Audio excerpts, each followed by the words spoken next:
that whole process I learned quickly was, okay, the best thing I can do to sell more barrels is to make it easier for the people involved. I don't need to like come up with some new great idea. I just need to make all of the people that are doing it now make it easier. And software does that for a lot of things to scale.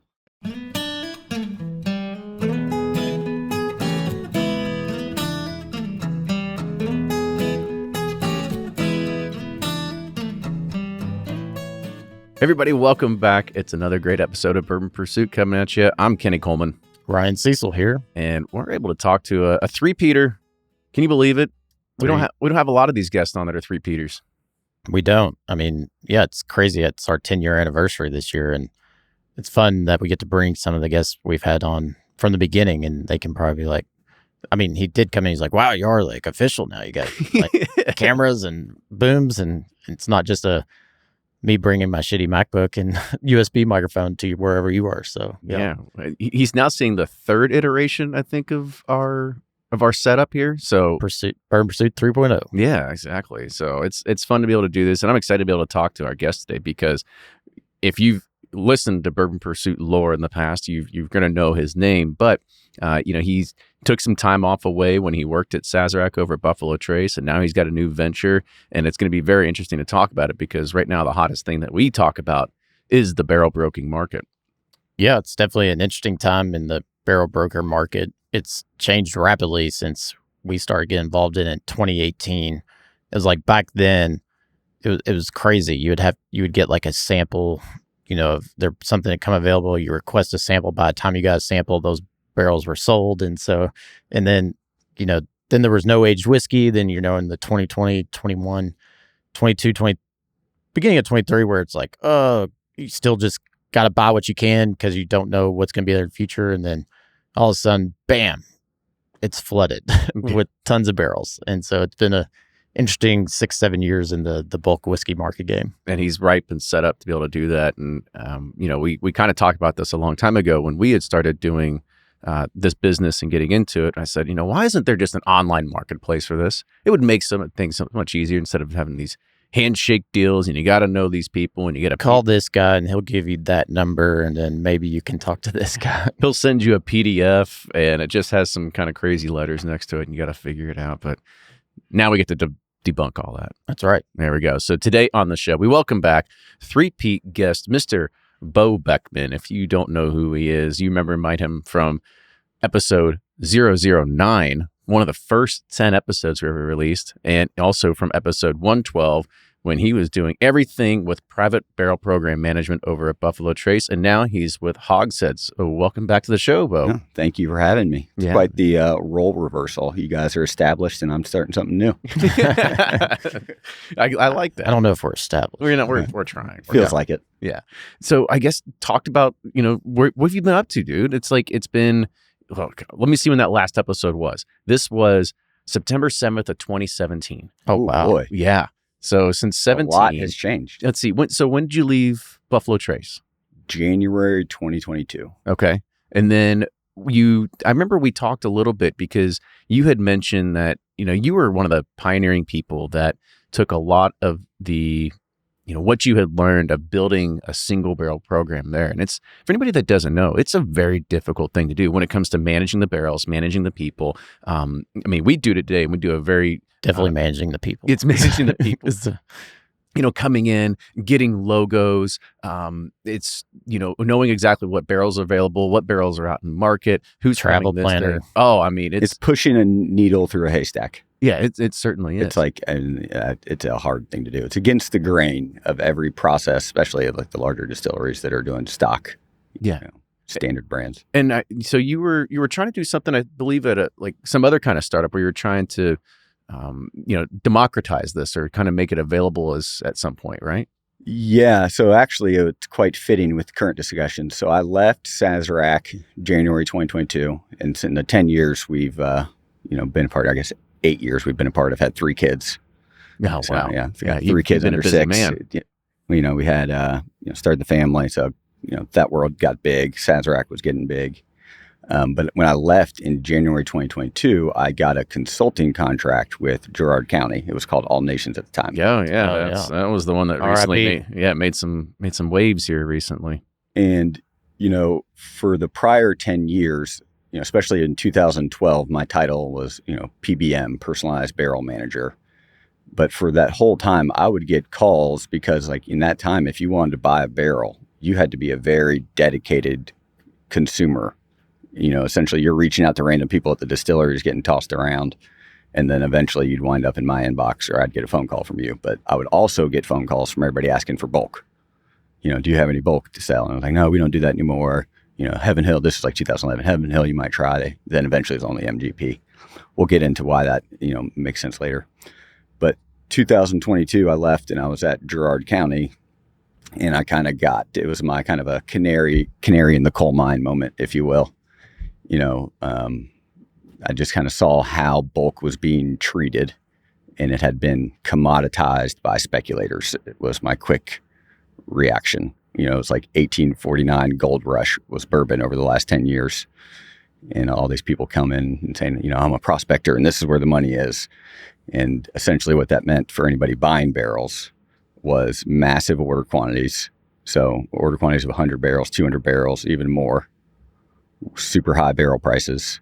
And this is what year you're 2022. Okay, yeah. This was what you all were enduring in 2018. This was definitely the time when there was, you could say, a really thin market. There really wasn't much available, and anything that was available was super expensive. Yeah, and everything I'm blurbing out here is anecdotal and based on my own weird thoughts, not like I'm, diving into reports and everything. But, for the 10 years I was at Buffalo Trace, the established distilleries that had any sort of volume sold it out very quickly and were saying no to all sorts of distributors, retailers, consumers. So there's basically a race to how fast can you get bourbon, a new bourbon brand stood up in a spot where a distributor can put it on a shelf. And so what, the I guess investors of sorts realized was if they could front run the brands, they could buy a bunch of barrels and then have all the leverage to basically say, yeah, I've got some 4-year-old bourbon barrels for you, but I'm going to sell them for, like you said, $4,000 at some point. Yeah, I think I've high point. Heard you mention on an episode that you all were like quoted $8,000 or something for some barrel. And it's like, all of that is to say is it prices the consumers out of the whole thing. But, the value that you guys are being, the value is being taken from the consumers because on the shelf, they're left with spirits that cost more that the buyer or the brand wasn't able to be as discerning with the liquid that went in. Yeah. And like that. Well, that's not what got us here. Hence where you had 4-year whiskey at $100+ on the shelf. Yeah. And, that's not sustainable. It's not sustainable. And it's really hard for you all to grow any brand. It's hard to, grow, stay alive, have any sort of capital to reinvest in the brand. It's just a very hard game that way. And so, essentially, it has not been a fertile ground for new brands to grow since basically like 2018. Yeah. And to me, I thought what grew bourbon in my world was the value proposition was absurd. You could come in and handpick a single barrel of bourbon and have that whole experience and then get the bottles for $25 to $30 a bottle in a 8-year-old, 10-year-old liquid. And so like that brought a lot of people in. And then all of a sudden it turned into 4-year, $100 on the shelf. What is this? Yeah. Trying to get stock at that point and make it happen. Yeah. And so when you were, I guess I'm going to roll back a little bit here. So during that 22 era, were you laying the groundwork for what is happening today with Hogs Head? And by the way, give a small pitch of what Hogs Head is before we kind of dive into that too. Well, so when I was I'm going to do the thing where I keep opening a bunch of threads and never I love finish it. one. Let's just start unraveling and see that fits my ADD personality. Yeah, so feel free to bring me back. So one of my key insights when I was at Buffalo Trace was when systems, software, Silicon Valley, computers, when that whole world was growing from the 70s and 80s to 90s, bourbon was collapsing. And so essentially when I started in 2010, there's a handful of American whiskey distilleries that we would have heard of at that time. and they all have tribal systems and processes, and it's basically based on proof gallons in a warehouse. And so in 2010, that's like really when bourbon has capital coming back in. There's money coming back in and they can reinvest it. And most of them had to reinvest in growth, build more warehouses, expand your distillation. You couldn't all of a sudden say, hey, we've got an aircraft carrier out sea. We need to change the engines in terms of systems and infrastructure. And so when I took over the barrel program, the hardest thing to do was not selling barrels. That was very easy. The hardest thing to do was to make sure the barrel you get picked gets labeled properly, bottled properly, and distributed to the proper channels. I laugh because today it's still an issue. It's still a problem. It was so hard. And it's like there's so many people involved. Yeah. And it's very siloed activities. And at a big distillery, I mean, that is completely against the, again, I said that earlier, against the grain of everything they do. You know, I've compared it before to where, like, you know, imagine a cornfield with a giant harvester going through and harvesting all the corn. You know, that is the warehouse guys getting barrels out of the warehouse to dump them for brands. Well, then all of a sudden this guy runs in and wraps little red flags around like three different husks and says, don't touch that one, don't touch that one, don't touch that one. I'm mailing each kernel to, you know, San Diego to see if a buyer wants it. And I'll let you know in 90 days if they want it. And so that whole process I learned quickly was, okay, the best thing I can do to sell more barrels is to make it easier for the people involved. I don't need to like come up with some new great idea. I just need to make all of the people that are doing it now make it easier. And software does that for a lot of things to scale. And so the big like unlock that I had at Sazerac Buffalo Trace was built a website called Single Barrel Select that made it easier for anybody to order a barrel. And then if barrels were ordered, easier to execute the sell of the barrel. And we, you know, a bunch of different user types and profile types would all go in and all their activity is aggregated here. So instead of email chains and things that get lost in translation there, it's all, you know, check this box, check on your order here. You know, nothing like our generations. It's pretty logical stuff. I'd put it equivalent of the Domino's pizza tracker. Yes. Yeah. Your pizza's in the oven. Now it's being delivered and whatever. Yeah. Bingo. And so when I left Sazerac, you know, and I had this job with All Nations or Girard County, or whatever you want to call it, it was clear that over the last 10 years, I think like 2,000 new distilleries or brands were created in terms of how many American whiskey outlets there are now. And all of the ones that were built were not built on like legacy systems that were all shared.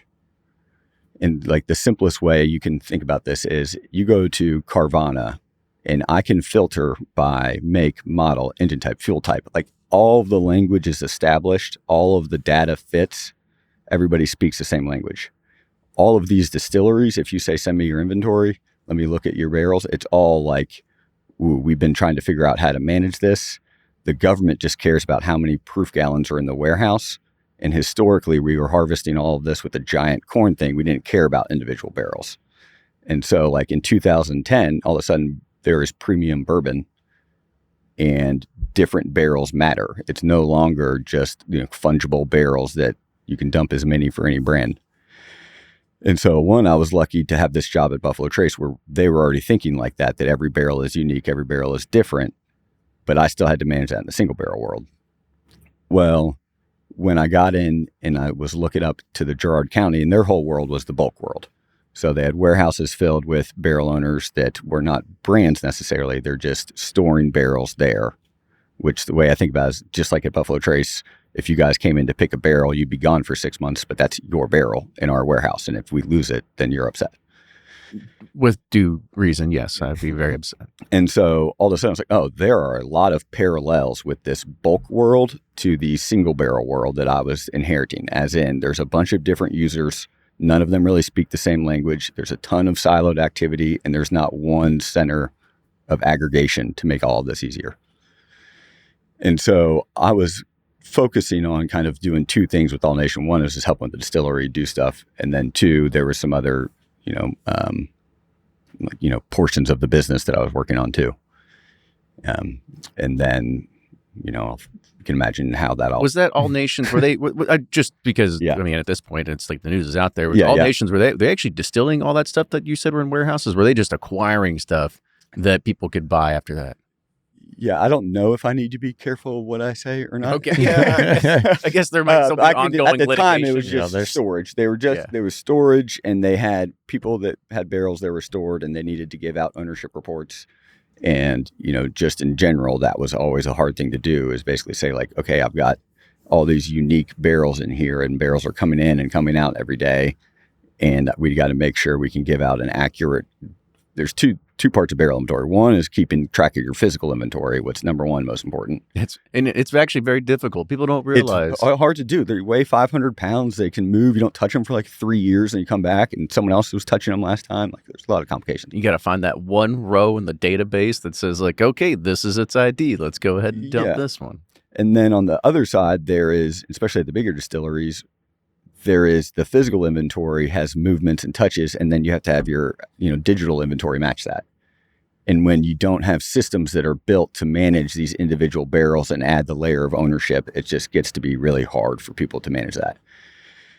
And so all of that, how it would play out to you all is if I'm a broker or I'm a seller of barrels, over the last 10 years, there were so many people that wanted barrels, I had my choice of who to sell them to. And so the person that was going to buy the most, the fastest, is who I'm going to go to. Yeah, it's the Costco model, right? Yeah. Let's get biggest bang for our buck, and let's unload these babies. And what the hard part is from a paperwork perspective, if they're selling 1 barrel or 500 barrels, they're doing all the exact same work. So they have to do a lot, especially in the 1 barrel buyer. It usually needs more help, has never done it. The 5 barrel buyer, the smaller ones. And so the incentive structure has not been there in terms of how do we, promote the activity of having brokers and sellers sell less barrels and let us sample and taste more. And a lot of that is because the paperwork and the admin burden has been such a nuisance that it's not worth it. And so generally the same logic that I had at Sazerac Buffalo Trace was the easier we make this, the more you can do. And then if it's just clicking buttons on a computer, you don't care if it's 1 barrel or if it's 500 barrels, doesn't matter. And so big picture, I just think there's a lot more buyers out there that want smaller quantities and to taste them versus what has going on the last 10 years was a bunch of buyers that would buy unopened packs of baseball cards and just assume there's King Griffey's in every pack. Yeah. And so now we just need to unopen the cards and let people taste through and pick the best ones. Yeah, it's funny you said it. You bring up that corn harvesting metaphor or whatever you call it, correlation.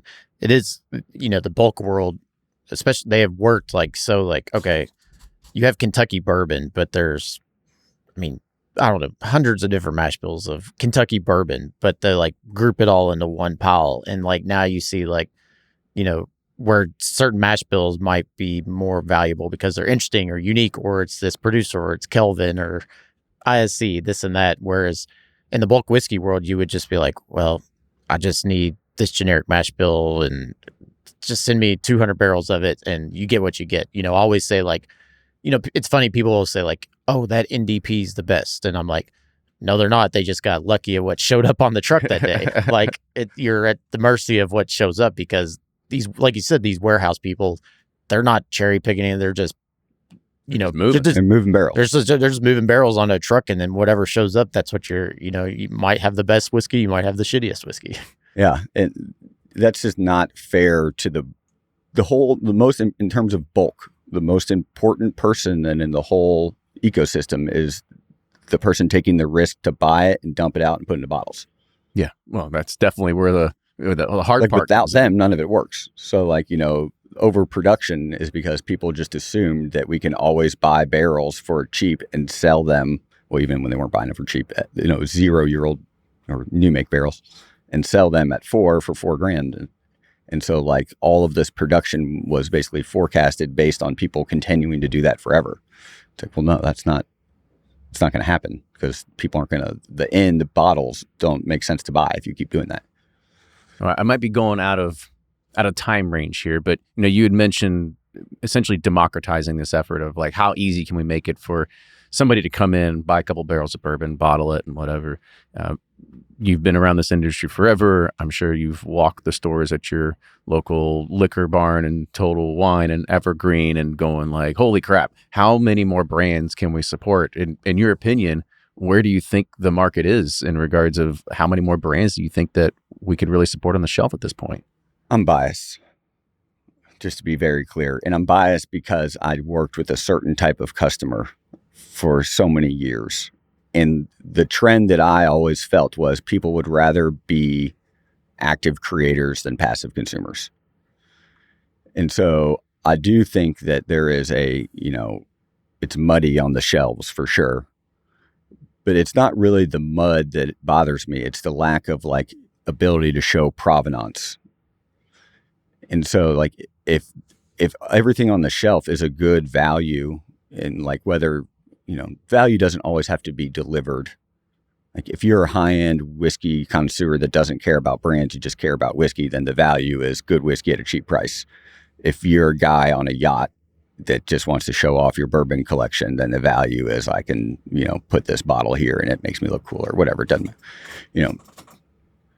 I lost my thread. The point is, billionaires there's a lot of bourbon. brands. Yeah. Well, I see what you're saying, because you have a NDP who sources has great liquid, this or that, but they can't disclose where it was made.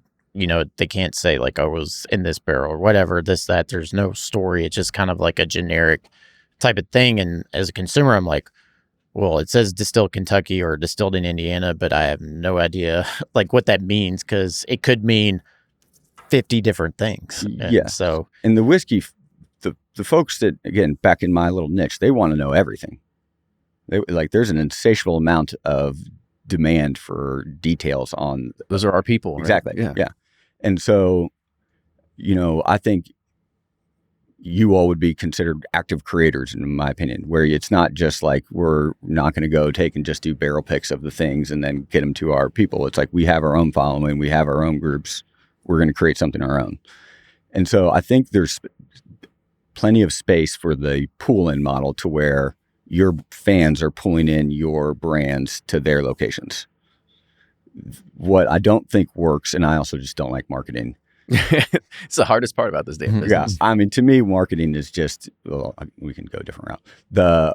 What I don't like is the push-in approach to where, we're doing this thing on the back end. We're just trying to stand up a brand. We don't have an audience.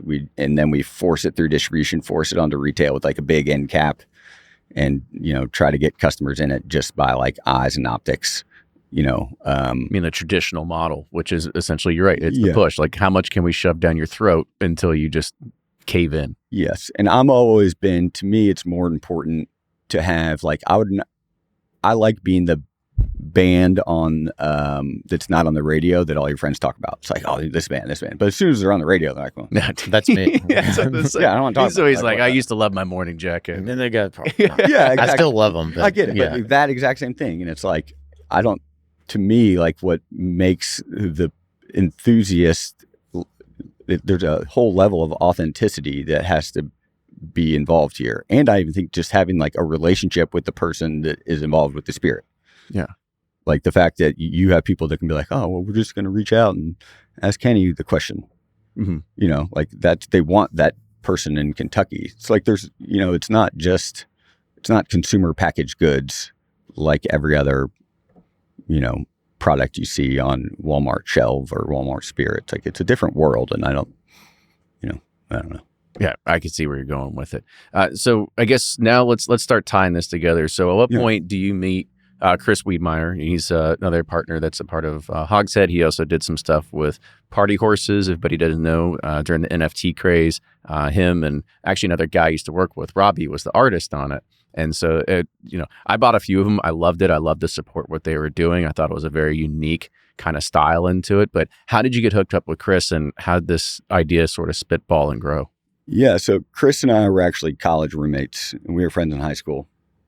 And in high school, we called Chris the Connect because he would help the Louisville basketball players get Jordans.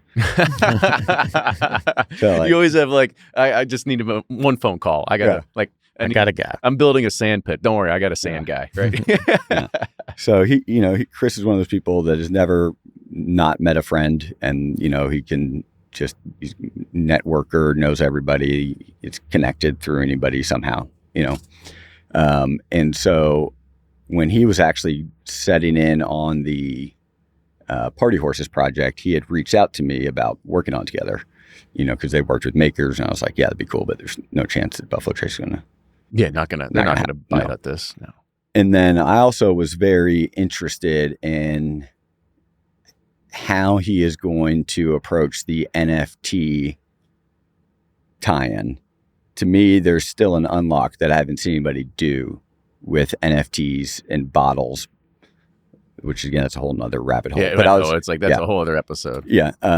But the whole thing was I was somewhat involved at a high level with him when he was doing that, just from I was still at Sazerac. He was asking questions, and then I left Sazerac about the time I think he was rolling that out or had rolled that out.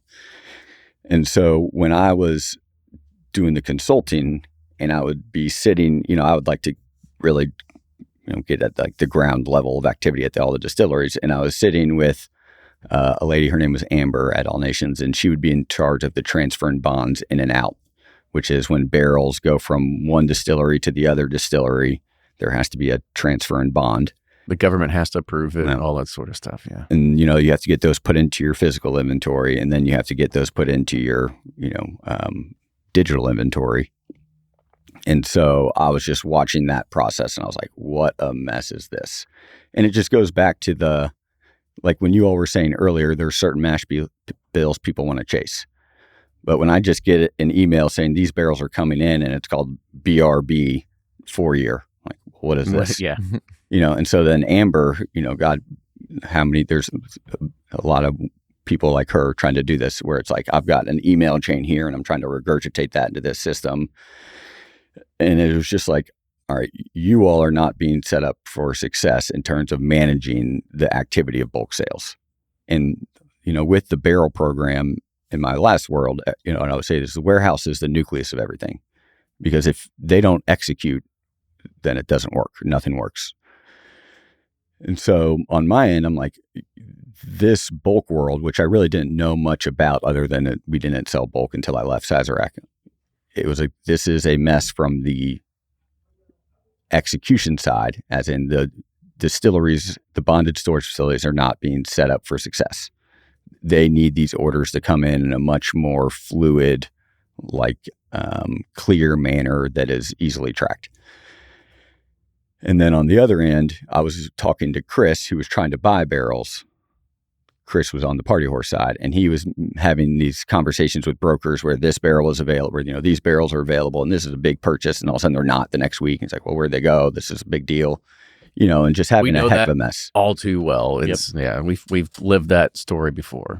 And so his, with Party Horses, he was working with our other co-founder, who is a Facebook marketplace software engineer. And Chris is very tied in with the tech world. And so my last job, I was like, I have a lot of things I wanted to build software wise with Bourbon that I think is needed for the system, just for the industry to make life easier for everybody and keep going. And so about a year into that, maybe 10 months during my consulting world with All Nations, is when we had the idea and then rolled it out, called Hogs Head. Yeah. And so now it's basically an eBay for buyers and sellers. And involved in the eBay is a PayPal function, which the PayPal piece is kind of what made eBay actually be, more automated. Yeah, you don't. There's no. It's an easy way to do digital transfer of currency. There's nothing that you have to worry about for a check or wired money or ACH transfers, all that sort of stuff. And so the big focus, on my end, I just want to make the sales process easier and faster for everybody involved. And, a lot of people are coming out like, oh, you made a marketplace. Do you own the barrels? Are you all focused just on selling? And I'm like, yes, selling. That is right now. That's what all the sellers want. There's a lake of aging barrels right now. And the world is great for you all, like types like you that can take advantage of barrels getting older and prices coming down. Here I do again. Well, I mean, what you're saying there is it's totally right. I mean, it is kind of a buyer's market right now, which is perfect. I would love to kind of get your idea of sort of like how did those initial conversations go, and of like trying to find the people that own the barrels. Are these multiple brokers out there? Are these direct from distilleries? How are you trying to gather a lot of the contacts to start building that inventory, people that could kind of come together? All of the above. There's, I have some relationships, and then Chris, the Connect, is also, he's very good at that.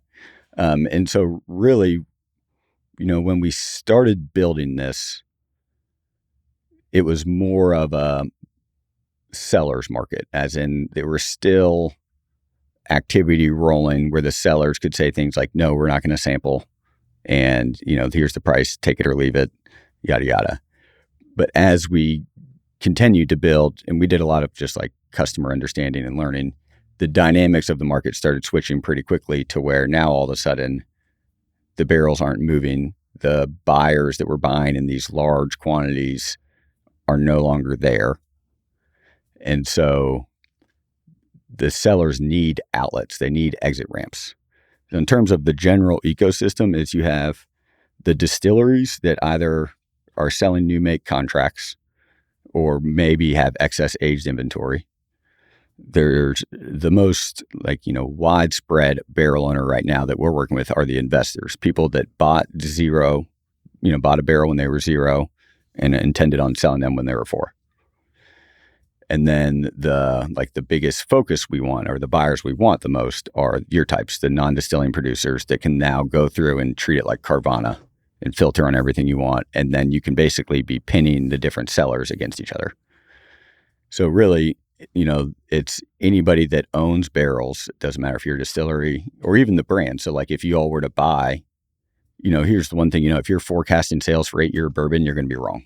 Yeah, I agree. You either bought too much or not enough. Yeah. And so if there's an easier way to be more nimble where you could resell your barrels there. So it's just kind of trying to, make it, more seamless for everybody involved. Do you have brokers working with you, or do they say like, no, we want to keep our there are network brokers going? lists. So you could have a listing where an owner listed it and an owner has also kicked it out to a broker and the broker has come and listed it too, but their price would be different because the broker would have to include his markup.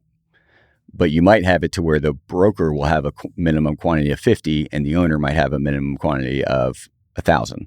And the broker might let you sample and the owner might not. So, brokers kind of got a bad rap because some of them didn't. Essentially, there was only like a handful of them when this boom started. And not only did they have to help you find the liquid, they had to educate on how to do it all. And so there are good brokers out there that do provide utility and can basically work with a large owner and then break it down and sell in smaller chunks and provide samples and manage that. And so, yeah, we have brokers on our site too. And that's where I will try to tell folks, like some people will be like, well, I'm working with this broker. I'm like, yeah, great, find the best price you can. But that broker and several others are all listed on our site. So you can just search, the exact mash bill you want. And then, there's no, on our site right now, you can go and submit an offer and it's anonymous and it's free.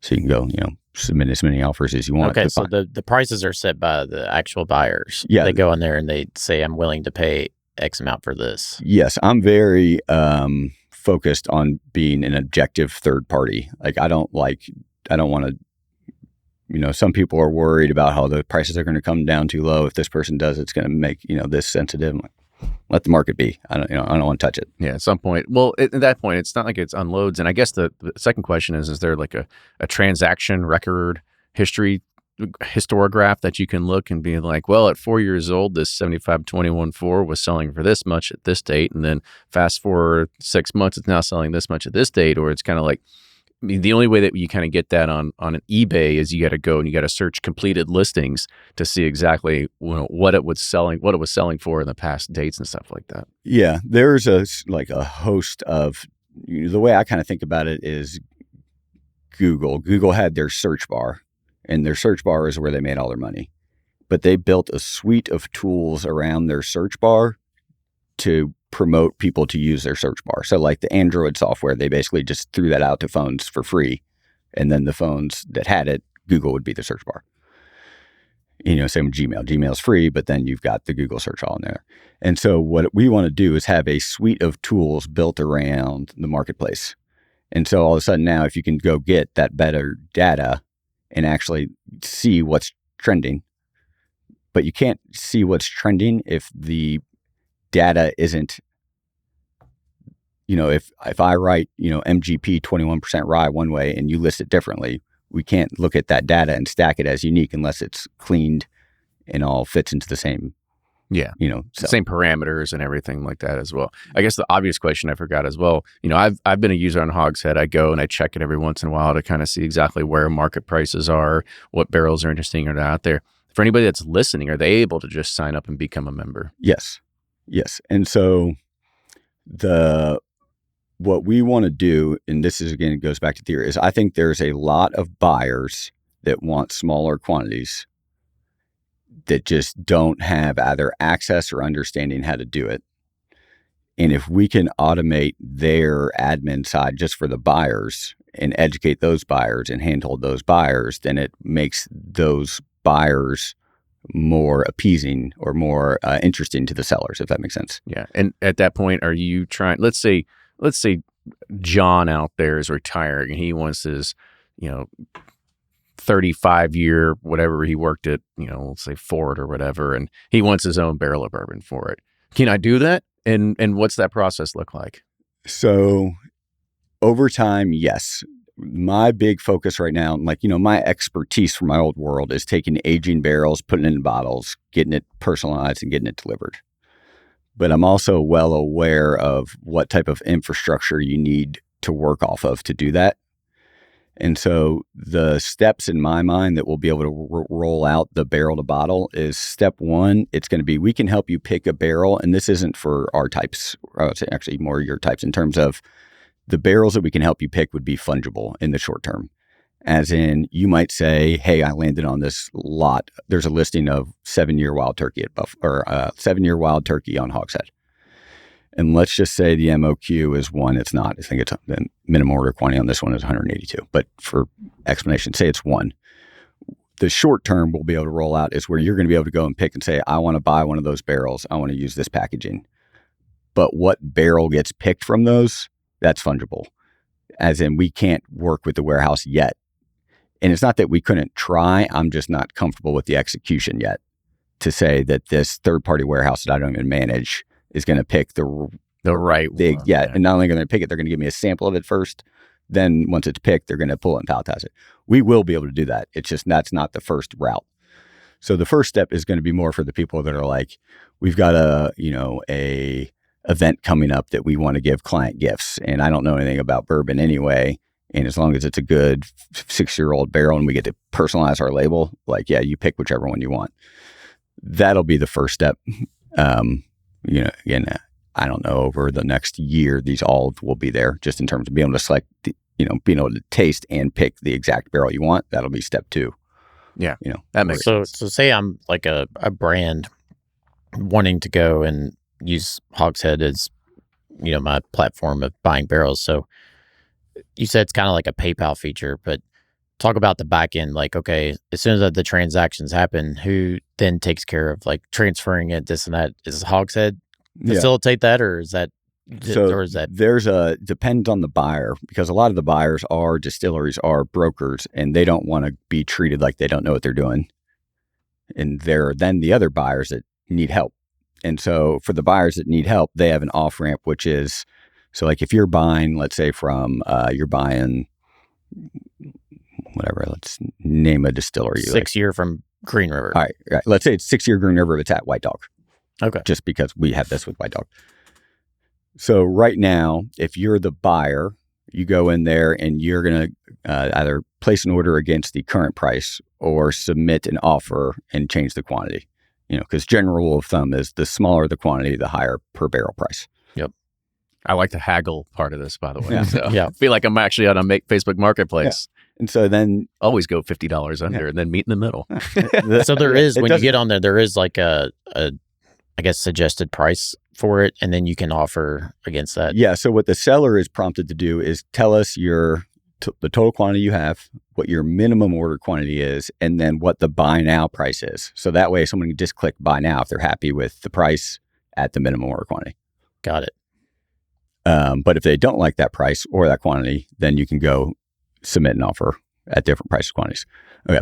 So now let's say you've purchased a barrel, but you purchased 5 barrels. You've never done this before. At this point, Hogshead would say, we can help you with the next steps. We'll find a carrier to go pick up the barrels. Actually, these are going to stay at White Dog for this example. By the way, anybody that doesn't know, White Dog it's a very well-known brokerage that's out there. Yes, and I think this is probably further context is if you were to own barrels and you're not a distillery, those barrels have to be stored at a bonded storage facility and you have a warehouse receipt. Like, so you're legally, the barrels aren't sitting in your garage when you buy these. They stay. That's right. That's a good thing that makes sure people don't realize, we just can't ship barrels to your house. Yeah. It doesn't work that So way. they're either, generally for brands that are buying, they're either going to stay at the warehouse until they're ready to bottle or they're going to move them right out to bottling. And so on the storage side, what they don't want is to have one customer with 1,000 barrels, and they don't want to turn that into 1,000 customers with one barrel. And so what we have on our end is a Hogshead storage account at the places to where the small buyer can go in, they place an order after they've agreed to pricing, and they'll get an invoice from Stripe, which is useful because now the small buyer can pay with credit cards. You don't have to just do wire transfers only. Oh, I love this. Is just like get those Amex points right now. That's what I'm loving this. You get your Amex points, and you don't necessarily need to go get a loan to do it if you already have a business card. And it gets, so that invoice comes, you pay it, payment goes directly to the seller. And then from that point, we can do a quick ownership change at the bonded facility from the seller's account to the Hogshead account. And then Hogshead works with that new buyer. In the other world, that new buyer would have to go create a new storage account with the seller or the bonded storage facility, and they might not want to do that at their volume. And then they'd also have to go get organize a truck to go pick up barrels from the shipping facility and deliver them to the facility they're storing at or bottling at. And again, if you're new to this and never done it, this is all like, this seems like a lot of work. I don't want to do it. Yeah, I'm out. So we want to automate that for the people that are new to it. And then there's also a, majority of the users right now, just because it's existing ones, they know how to do that. Yeah. So they don't have to do it. They can just say, this is where I'm moving the barrels. I don't need help. So do you have a bottling vendor that you're working with too? So next iteration, earlier I mentioned a baseline inventory to work off of, to where you can have individual barrels managed and have ownership tied to them. It's like the most needed part of going to because it's easy to go buy barrels, but then it's like, oh shit, I got to find somebody to, like you said, transfer and buy and store it. And then I got to, get bottled. I got to make pay sure your excise tax on it. I got to make sure, all that, that seems like the easy part is the barrel transaction. It's exactly. That is the easiest part. And then the hard part is to then take that, so we can, today, it's easy to say what barrels they bought. They bought, 200 barrels of this lot from this warehouse. And then you'd have a storage report that would have some, unique IDs. But what you still can't do is then go grab these specific ones just yet. That's just the world it is right now. Yeah, totally. Some of the sellers might do that, or some of the bonded facilities, but you can't just really assume that. But over time, what we're flipping is if you're a seller and you have 50 barrels listed for 2,500 and your minimum order quantity is 2,500, or your minimum order quantity is 50, we can then flip it to say, well, it would make more sense to sell each of those 50 one by one for 3,500 or 3,000. And I've looked at enough of the different price structures to say, like, what price do these aged barrels need to be at to get it to where there's a value proposition in a single barrel world, assuming the cheapest packaging possible, which I think there's a whole world of people out there that just want good whiskey. I don't care how it's packaged. Get it to me quickly. Yeah, very much so. And then there's the world after, which is, I want good whiskey.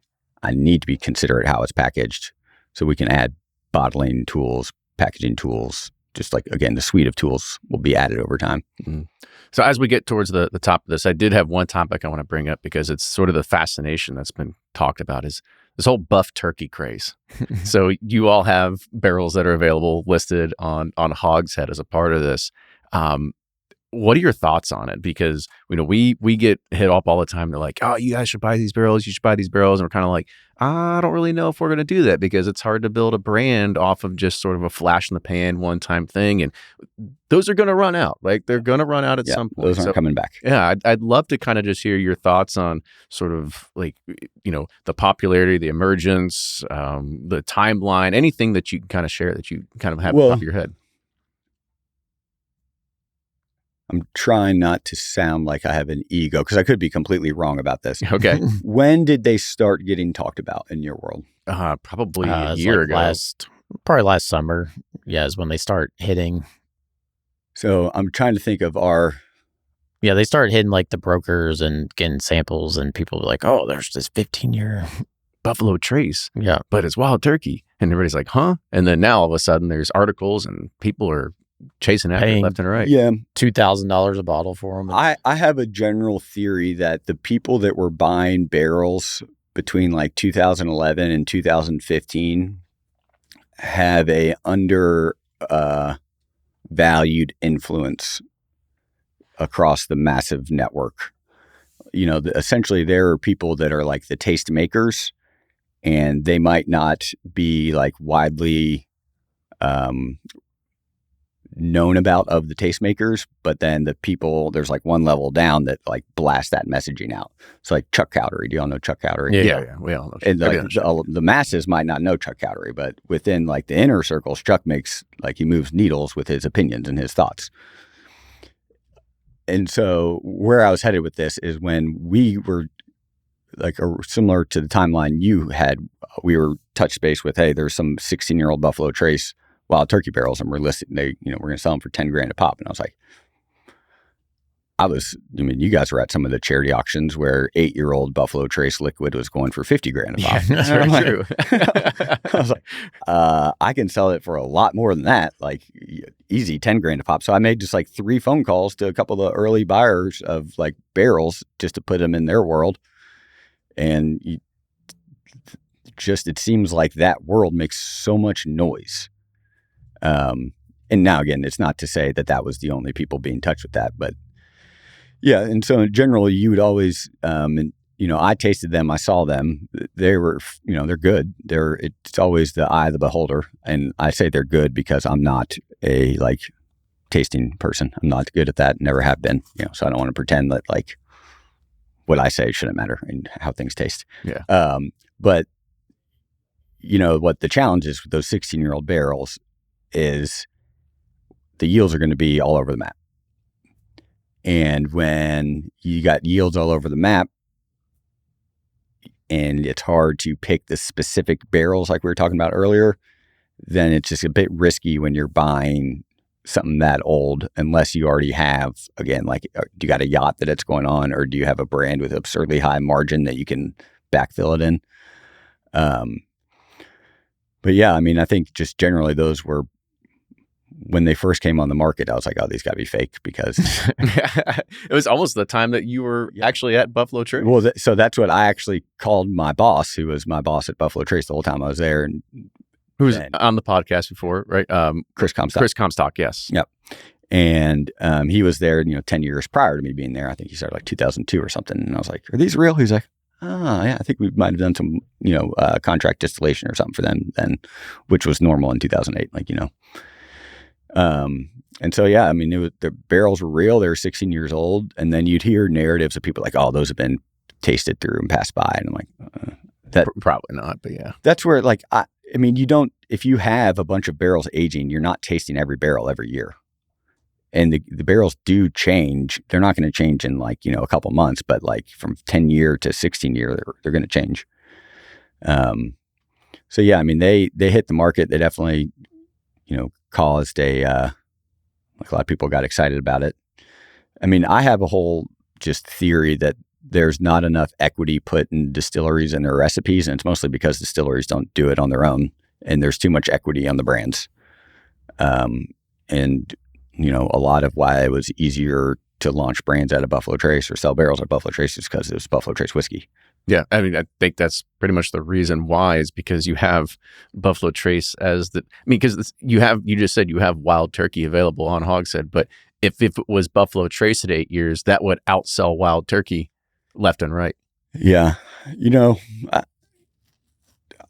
I think just when you have a lot of barrels, which Buffalo Trace made a lot of barrels, and then you take the time to categorize them and taste through them and put them in the right spots, that it's a self-serving method of showing like, all right, we've got great whiskey, because it's just, you're putting the best whiskey in the best spots. And if you're flexible and like to be able to do that because you own your own inventory and you're willing to put in the work of sampling to do that, it works great. There are other opportunities to do similar action in terms of like MGP. There are a ton of MGP barrels out there on the market right now. And I think some people are like, oh, I don't love MGP. It's like, well, some of those are going to be delicious. You just have to taste through them and find the ones that are delicious. Some might be duds, doesn't matter, but like, that's the nature of this that's business, the nature of the right? game. Yeah. That's always fun because people are like, oh, if Beam comes out with blah, blah, blah, or whatever hits the open market, they're like, oh, those are rejects, and I'm like, they don't freaking taste them. They just go into a warehouse and they're like, just get, 1,000 of those barrels out of here. We need to sell them to get cash in. They look at a spreadsheet and figure out what the hell they have the most of and be like, we need to offload these things. Yeah. I mean, it doesn't, when you're publicly owned and you're, beholden to quarterly earnings, like if you have a bottling delay, then it might help just to sell off bulk, just to offset that bottling, But yeah, I agree with you too, in terms of when people were like, oh, that, those ones are bad, that's why they sold them. It's like, I can't tell you how many times I had customers taste through barrels, pick a barrel. We were about to go ship it, and then it got flagged for being bad. And like, well, bad to who? Because they just handpicked it and said they wanted it. It's like, what do you mean bad?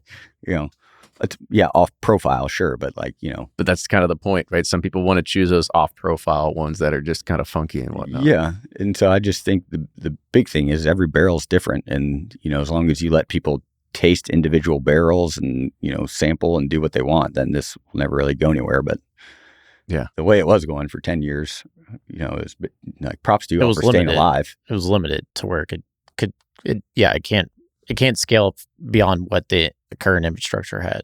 Yeah, it's like a big forest is not going to live if new trees don't grow. Well, that makes sense. I like that. Yeah.